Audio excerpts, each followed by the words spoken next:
Hey guys, welcome or welcome back to my channel. If you're new, my name is Faith Ojone and this is your go-to channel for anything information, lifestyle and storytelling. In today's video, we have a story time. So sit tight, relax and let's get straight into it.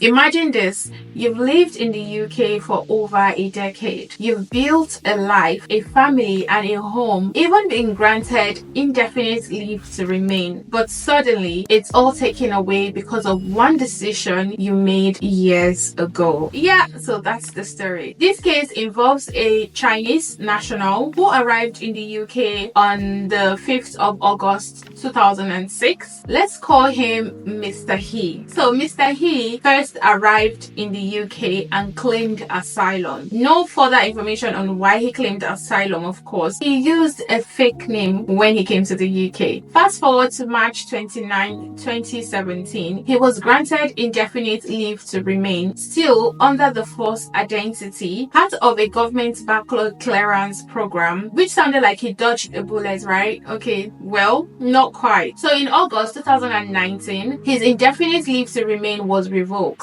Why? Because the Home Office uncovered his deception. Imagine the shock of having your legal status revoked overnight because you lied about your identity. Mr. He wasn't left completely stranded, of course. On April the 30th, 2001, he was granted leave to remain based on his family life. His child is a British citizen and this temporary leave to remain was valid until October 2023. But Mr. He didn't want that. He was like, he wants to get something more permanent. So he wants his indefinite leave to remain back. So on the 6th of April 2022, he applied for indefinite leave to remain based on the 10-year continuous lawful residency rules. But here's the catch. Could time spent under a false identity be counted as a lawful residency? Mr. He wants the Home Office to grant him indefinite leave to remain based on the fact that he has spent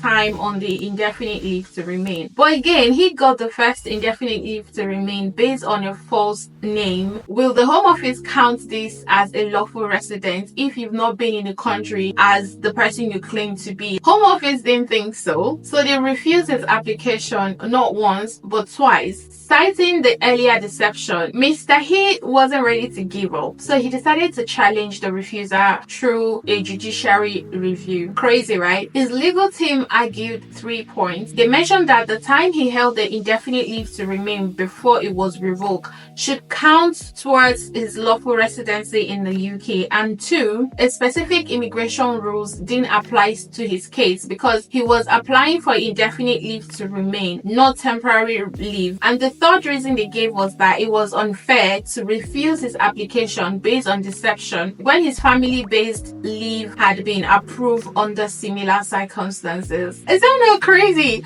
Imagine the Home Office saying that, okay, we are revoking your indefinite leave to remain because you lied, and you are telling them that, well, my family have indefinite leave to remain as citizen too. Based on this lie, why am I the only one application that is revoked? Is that not weird?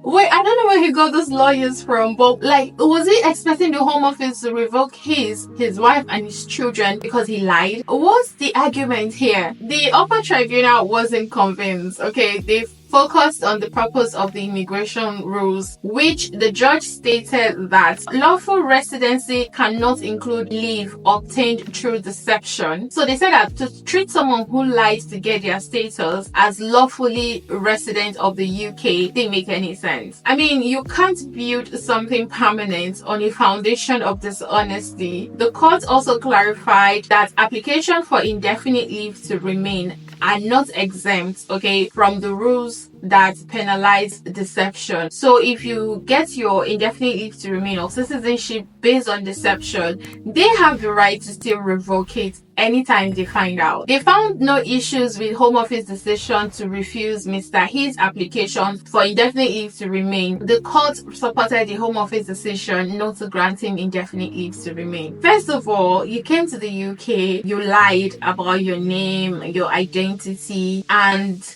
you still went ahead with the same false identity to apply for a permanent, like indefinite leave to remain.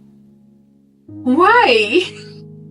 Make it make sense. This is why I create this kind of videos, because so we immigrants can learn from it. One thing I know the UK for is that the UK appreciates honesty. Like, just be honest, because the truth is, once they found you out that you're not honest, like, you will lose everything you've built. I'd rather wait that it takes me years to achieve what I want on an honesty base than to lie to get it. That is why I know I've always wanted to switch career to HR and all of that, and I'm not making any headway because every job I've been applying to, well, I've sort of limited my applications to just civil service. All the civil service HR roles I've applied to, I didn't get because I don't have experience. But I've told myself I'm never going to lie to get a HR job. I'm always going to be honest and tell them, look, I can do this job, but I don't have the experience. So you can either give me a chance to prove myself or hire people that you think have the experience. So I'm never going to like to get anything. Like, it's either I get it with my honesty or I don't. And I'll be patient. One thing I know for facts is that anything you want to achieve in this life, as long as you're consistently pursuing it, you will get it.